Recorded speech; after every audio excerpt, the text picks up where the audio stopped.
Assalamualaikum warahmatullahi wabarakatuh. Di video kali ini kita akan membahas tentang penyimpanan padi zaman dulu dengan mata kuliah adat dan budaya Melayu dalam bertani dan berkebun, yang akan dipresentasikan oleh Muhammad Nurisam dan saudara Eka Yudhistira, yang diampu oleh Ibu Salmiati MPD PhD dengan program studi agroteknologi. Sebelumnya kita akan membahas tentang penyimpanan. Penyimpanan merupakan suatu kegiatan dan usaha untuk melakukan pengelolaan barang persediaan di tempat penyimpanan. Nah, penyimpanan ini berfungsi untuk menjamin penjadwalan yang telah ditetapkan dalam fungsi sebelumnya dengan pemenuhan setepat-tepatnya dan biaya serendah-rendahnya.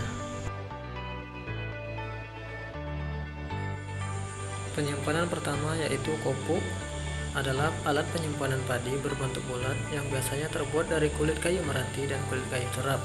Kulit kayu diambil dan dikeringkan lalu dibentuk bulat, selanjutnya dijalin dengan rotan. Bisa dilihat pada slide gambar kopuk. Nah, kopuk ini dapat menyimpan padi rata-rata 20 kaleng dengan berat 1 kalengnya 12 kg. Setelah padi dimasukkan dalam kopuk, diletakkan daun buin belando atau daun sirsak. Selanjutnya, petak padi. Petak padi adalah penyimpanan padi zaman dulu yang berbentuk peta atau kotak yang biasanya ukurannya 3 x 3 meter yang terbuat dari papan kayu meranti, dan diusahakan petak yang dibuat tidak ada celah. Tujuannya agar padi terhindar dari serangan hama, terutama pada hama tikus. Nah, kapasitas penyimpanan padi pada petak ini bisa menyimpan sebanyak 100 kaleng padi. Penyimpanan selanjutnya yaitu lumbung padi. Lumbung padi adalah tempat penyimpanan yang berbentuk rumah dengan ukuran 6 x 10 meter dengan tinggi tiang 60-70 cm agar tujuannya tidak terkena banjir. Nah, lumbung merupakan gudang simpan tempat yang telah diisi padi seperti kopuk tadi, petak padi, dan buni atau karung. Dengan kapasitas penyimpanan padi pada lumbung ini bisa ratusan buah kopuk dan petak padi yang disimpan di dalamnya. Selanjutnya diletakkan juga daun buin belando di atas pohon atau di atas plafonnya yang dirobek agar mengeluarkan bau menyengat agar hama menjauh dari penyimpanan ini. Bedanya lumbung padi dengan rumah yaitu lumbung hanya mempunyai satu pintu serta tidak mempunyai jendela. Kemudian guni padi atau karung adalah tempat penyimpanan padi yang sampai sekarang paling banyak digunakan. Dengan desain yang mudah dibawa dan praktis, karung goni zaman dulu terbuat dari benang. Kapasitas padi yang bisa disimpan 6-7 kaleng. Bisa dilihat pada gambar berikut. Berikut cara penyimpanan padi pada kopuk dan petak padi. Dibacakan bacaan sebagai berikut.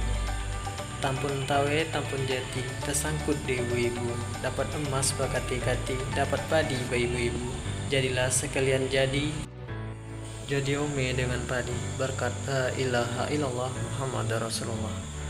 Selanjutnya mencelupkan daun perenjis pada air bedak limau, kemudian direnjiskan pada alat penyimpanan padi, kopuk dan petak padi, dan daun perenjis diletakkan di tengah-tengah padi yang akan disimpan dalam kopuk dan petak padi secara bersamaan.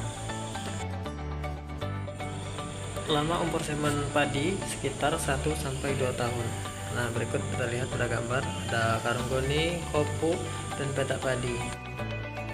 Petak padi ada 2 jenis, bisa dilihat pada gambar yang pertama bisa dia secara horizontal, dan di gambar yang kedua secara vertikal atau tegak. Setelah padi dipanen, padi dijemur hingga kering, gabah dimasukkan ke dalam petak dan petak ditutup. Tutuplah dengan rapat agar hama tidak bisa masuk. Selanjutnya membahas tentang penyokat padi pada zaman dulu atau takaran yang tujuannya untuk mengetahui hasil panen padi yang didapatkan. Nah, kaleng padi ini didapat dari negara Singapura atau Malaysia karena masyarakat zaman dulu sering menjual hasil bumi kepada negara tersebut dan pulangnya membeli kue dan baju-baju dari negara-negara yang telah dijelaskan tadi, dan kaleng ini dimanfaatkan sebagai takaran padi untuk mengetahui jumlah hasil panen padi yang didapatkan. Sekian video presentasi dari saya ucapkan terima kasih, saya akhiri. Wassalamualaikum warahmatullahi wabarakatuh.